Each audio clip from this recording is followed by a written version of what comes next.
बिस्मिल्लाहिर्रहमानिर्रहीम, अस्सलाम वालेकुम। आज सीसी और किंग अब्दुल्ला की मुलाकात हुई है, यानी मिस्र के और जॉर्डन के हुक्मरानों की मुलाकात हुई।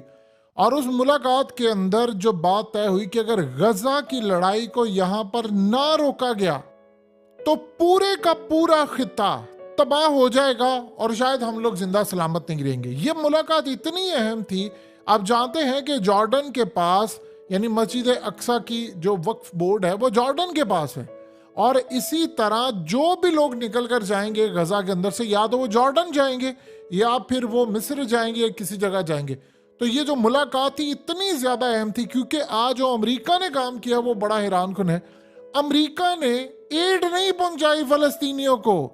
अमेरिका ने इजराइल को जंगी गाड़ियां पहुंचा दी हैं कि ये गाड़ियां आप पकड़ लें।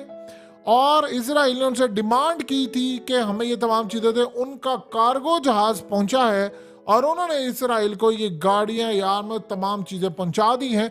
यहां वो अब इस्तेमाल होंगी और ये बहुत बड़ी जो लड़ाई शुरू होने वाली है उस लड़ाई के लिए वो इस्तेमाल करने जा रहे हैं। इसराइल को अंदाजा आप देखें कि जो लड़ाई हुई है हालिया, हमास ने जब हमला किया है, लिबनान ने किया, तो इनकी कई गाड़ियां उन्होंने तबाह कर दी।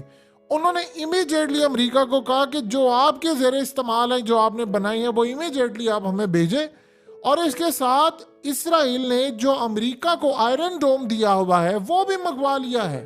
ये भी बड़ी अजीबोगरीब बात है कि इसराइल ने जो उनको दिया उनको कहा मंगवा लिया। और जो इसराइल ने जर्मनी को ड्रोन्स दिए थे वो भी मंगवा लिए हैं कि आप हमें इस्तेमाल करने के लिए दें। अंदाजा कर लें, हैरन ड्रोन्स जो इसराइल बनाता है उन्होंने जर्मनी को बेचे थे, अब उन्होंने उनसे लीज पर ले लिए हैं, यानी जिसे आप कह सकते हैं कि उधार पर ले लिए हैं इस्तेमाल करने के लिए। क्योंकि उनको पता है कि दिन रात में इमीडिएटली तो आप ड्रोन्स नहीं बना सकते।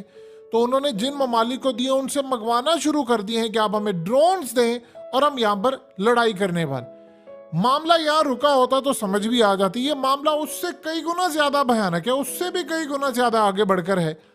अमेरिका ने वर्ल्ड वाइड तमाम लोगों को, जितने अपने तमाम लोग हैं दुनिया भर के अंदर, इमीडिएटली अमेरिका ने उनको हाई अलर्ट कर दिया है, वार्निंग जारी कर दिया है वर्ल्ड वाइड। पहले होता था किसी खास जगह पर, जैसे उन्होंने लिबनान के हवाले से किया, उन्होंने वर्ल्ड वाइड ट्रेवल एडवाइजरी जारी कर दी है और इसमें कहा गया कि तमाम लोग जो अमेरिकी पूरी दुनिया में हैं उनको हाई अलर्ट कर दिया गया है कि आप फौरी तौर पर मोहतात रहें। और ये भी पॉसिबिलिटी है कि बहुत सारे ममालिक, स्पेशली मुस्लिम कंट्री से उनको निकल जाने का हुक्म हो सकता है कि आप फौरी तौर पर निकले और अमेरिका पहुंचे। क्योंकि जो जंग अब शुरू होने वाली है वो जंग वाकई बड़ी खतरनाक है। और ये इतनी ज्यादा खतरनाक है कि इसराइल तो ऑलरेडी उन्होंने अपने फौजियों से अहद ले लिया है कि तुम लोगों की जानें जा सकती हैं। और साथ उनको ये भी कहा है कि जब वो हमारा अवतार मसीहा वो तमाम चीज़ें आ जाएंगी तो आपको कब्रों से निकाल कर वो जिंदा कर लेगा। लिहाजा आपने परेशान नहीं होना, जो मर जाएंगे वो वापस आ जाएंगे। और अहद लिया गया है कि अब आप लड़ाई करने के लिए तैयार हो। ये इतनी ज़्यादा इंटरेस्टिंग डेवलपमेंट है कि आप यहाँ से अंदाज़ा कर लें कि जंगी सामान पहुँचा दिया गया है कि तुम जंग में चढ़ दौड़ो। और ये जो किंग अब्दुल्ला की मुलाकात है सीसी के साथ, ये मुलाकात को आप कोई बिल्कुल भी लाइटली ना ले। ये इतनी ज़्यादा अहम मुलाकात है, इतनी ज़्यादा अहम मुलाकात है कि सबसे बड़ा जो बोझ बढ़, देखिए ख़ास तौर पर अगर कोई इमदाद जानी है तो वो इजिप्ट से होकर जानी है, गजा के अंदर कोई चीज़ जानी है तो मिस्र से होकर जाती है, या फिर इस सारी सूरत हाल के अंदर उसमें और भी ममालिक हैं। जॉर्डन का मसला ये है और मिस्र का मसला ये है और बाकी ममालिक का मसला ये है कि इसराइल की जो जंग है, जो वो समझते हैं कि मजहबी जंग है, या वो समझे हमारी मुकद्दस किताबों में लिखा उनके मुताबिक कि जी हमारी बड़ी मुकद्दस जंग है, वो ये समझते हैं कि जिस जंग को हमने फैलाना है मिस्र तक, जॉर्डन, शाम, तुर्की और दीगर एरियाज तक हमने फैलाना है और हमने इन इलाकों को लेना है। इसीलिए इसका जो प्लान है वो सबको पता था कि इजराइल ने क्या करना है और उन्होंने आखिरी हद तक जाना है। ये असल में अब तक की सबसे बड़ी डेवलपमेंट है और इसमें जो मामला सामने आया है वो आप उसका अंदाज़ा भी नहीं लगा सकते कि ये कितना तबाहकुन मामला हो रहा है। कि यानी अमेरिका ने अपने, यानी आप सोचिए इसराइल की मदद करने के चक्कर में उनके 36 करोड़ जो लोग हैं उनके लिए वर्ल्ड वाइड उन्होंने जो वार्निंग जारी कर दी है कि आप लोग मुहतात रहें, और साथ कहा है कि आप सोशल मीडिया पर फॉलो करते रहें, तमाम लोग आपको हिदायत जारी की जाएंगी, इन केस अगर जरूरत पड़ती है तो हम आपको फर्दर हिदायत देंगे। वो क्या हो सकती है? वो इमीडिएटली हो सकता है कि आप अमेरिका वापस पहुंचे या फलानी जगह पर। देखिए अमेरिका के जो सिटीजन्स होते हैं वो पाकिस्तानी भी हो सकते हैं, उनके पास डुअल नेशनैलिटी है और वो दुनिया के किसी कोने में भी हो सकते हैं। तो उन्होंने कहा कि हमलों का खतरा है, जानों को खतरा है, क्योंकि अमेरिका, देखिए असल में इसराइल ने इस जंग के अंदर जो बात समझेगा, टाइम्स ऑफ इसराइल ने जो बात की है उसको समझे और फिर आज इसराइल का जो मामला उसको समझे। अमेरिका इसराइल को दे रहा है इस वक्त ये गाड़ियां कि आप लड़ें, सब कुछ करें, ड्रोन्स, पैसा, सब कुछ दे रहा है, लेकिन प्राइवेटली वो कह रहा है कि अभी आप ये जंग ना करें। वो इनको समझा भी रहा है कि आप ये काम ना करें और साथ साथ वो दे भी रहा है। दे वो इसलिए रहा है क्योंकि इसराइल का फुल प्रेशर है। समझा वो रहा है कि वो समझ रहा है कि इसका अल्टीमेटली नजला जो गिरना है वो अमेरिका पर गिरना है।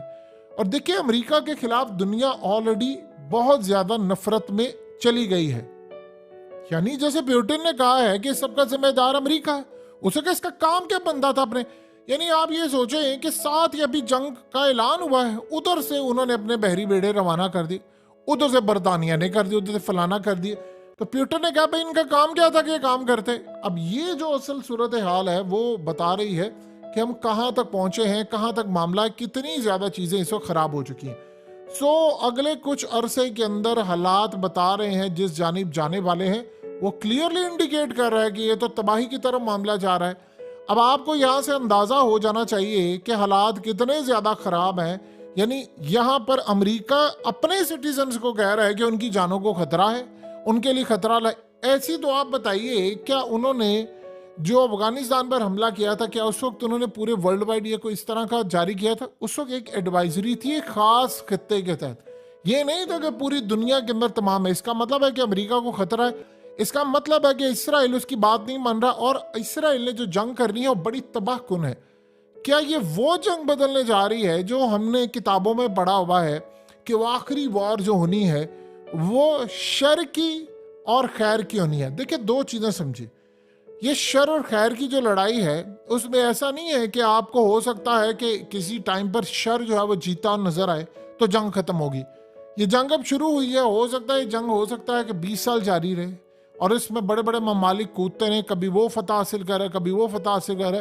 अफगानिस्तान की ये जो जंग है इसको हम थोड़ा सा एग्जाम्पल के तौर पर लें तो अफगानिस्तान की जो जंग शुरू हुई थी वो शुरू के अंदर अमेरिका ने जीती थी। यानी बकौल अगर आप ये देखें तो अमेरिकी जब आए थे तो अफगान तालिबान पहाड़ों में चले गए, तो 2 महीने बाद उन्होंने ऐलान कर दिया कि हम ये जंग जीत चुके हैं, बस हम यहाँ पर एक गवर्नमेंट इंस्टॉल कर रहे हैं और हम कुछ अरसा रहेंगे और चले जाएंगे। ये थी पहली चीज, क्योंकि अफगान तालिबान सारे पहाड़ों में चले गए थे।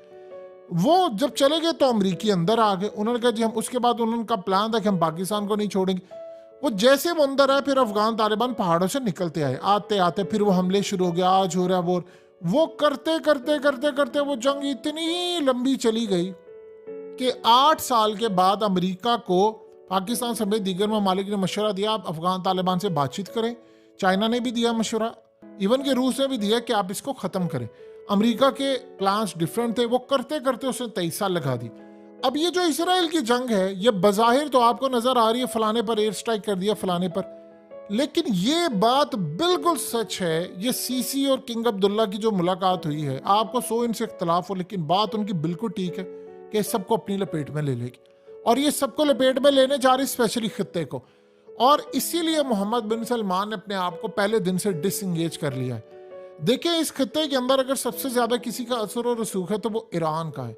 ये जितनी प्रॉक्सीज होती हैं, हिजबुल्ला है, शाम के अंदर है, मलेशिया है, ज़ैनबियून ब्रिगेड, फातमियून ब्रिगेड, फलाना ब्रिगेड, ये वो, इन सब के ऊपर ईरान का असर और रसूख बहुत ज़्यादा है। अंसारुल्लाह का है, हिजबुल्ला का है, तो इसको रूस वॉच कर रहा है। इनको जाहिर सी बात है चेचनिया ने भी कल को इसमें जाना है, रमज़ान कादरेव को भी उतारना है पुतिन ने, और जब उन्होंने उतारना है तो हथियार देकर उतारना है। अभी ये ऐलान जो कर दिया है रमजान कादिर ने कि चेचनियन फाइटर्स को लेकर आना, उसके बाद कहानी यहाँ तक खत्म नहीं होती है, थोड़ा सा टाइम लगेगा चीज़ों को समझने में।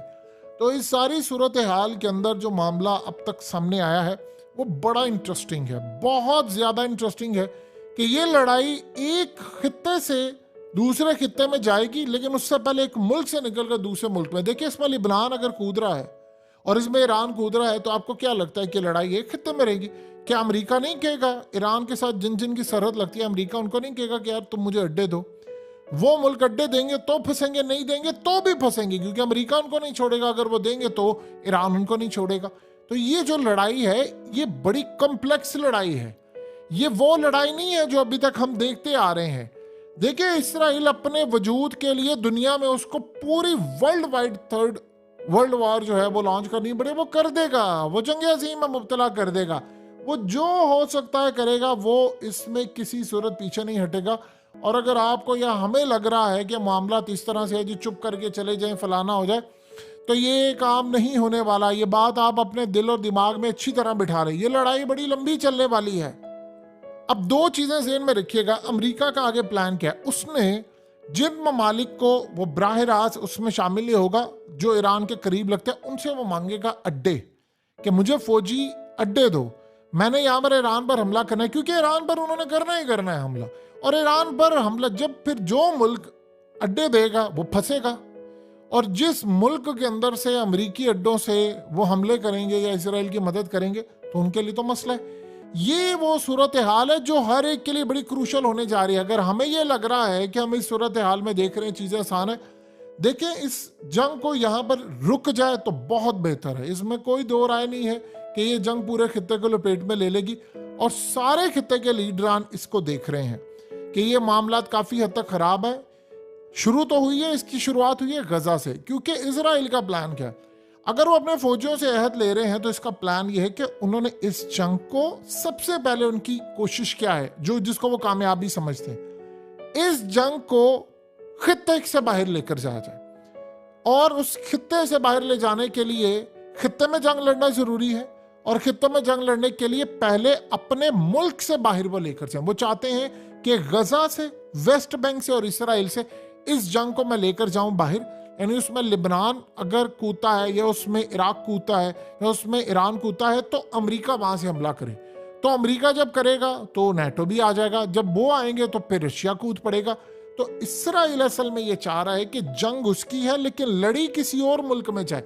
मेरा मुल्क ओके हो जाए तो बाकी मुल्कों पर जब हम हमले शुरू करें तो वो बाउंड्रीज फैलाते फैलाते अगले लेवल तक चले जाए, तो मेरे मुल्क से जंग का मामला खत्म हो जाए और उतनी देर में मैं मुसलमानों को इंगेज कर लूं, ताकि वो फिर उसके बाद फलस्तीन हमारे हाथ से चीजें। जनाब सीसी ने इसमें बात जो कही है वो बड़ी सही कही है, बावजूद इसके कि उनके अमल से बहुत सारे लोगों को इख्तलाफ उनकी पॉलिसी से।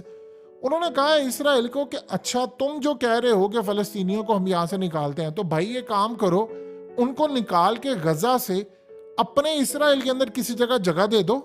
जब तुम हमास के खिलाफ ऑपरेशन कंप्लीट कर लोगे तो वापस बुला लेना।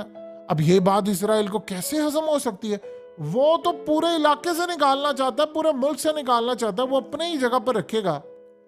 देखिए टारगेट उसका हमास थोड़ी है, टारगेट तो उसका लैंड लेना है, जमीन लेनी है, वो खित्ता लेना है जहां पर वो कहते हैं कि हमने आकर अपनी जिंदगी बसर करनी है। अगर लैंड लेने का मसला ना होता तो अब तक ये मामला होता। उनको असल टारगेट हमास नहीं है, हमास की आड़ के अंदर फलस्तीनी टारगेट है। हॉस्पिटल के ऊपर जो उन्होंने हमला किया वो क्या था? वो यही चीज तो थी। सो ये जो कहानी इस वक्त सामने आ रही है उसको आप जरा समझिए। चीजें इतनी ज्यादा कॉम्प्लेक्स होने जा रही हैं और ये आप सादा अल्फाज में समझिए, सब बंद गली में दाखिल होने वाले हैं और सबके हाथ से गेम निकलने वाली है। स्पेशली मुसलमानों के लिए कड़ा वक्त आने वाला है और ये बड़ा मुश्किल वक्त होगा।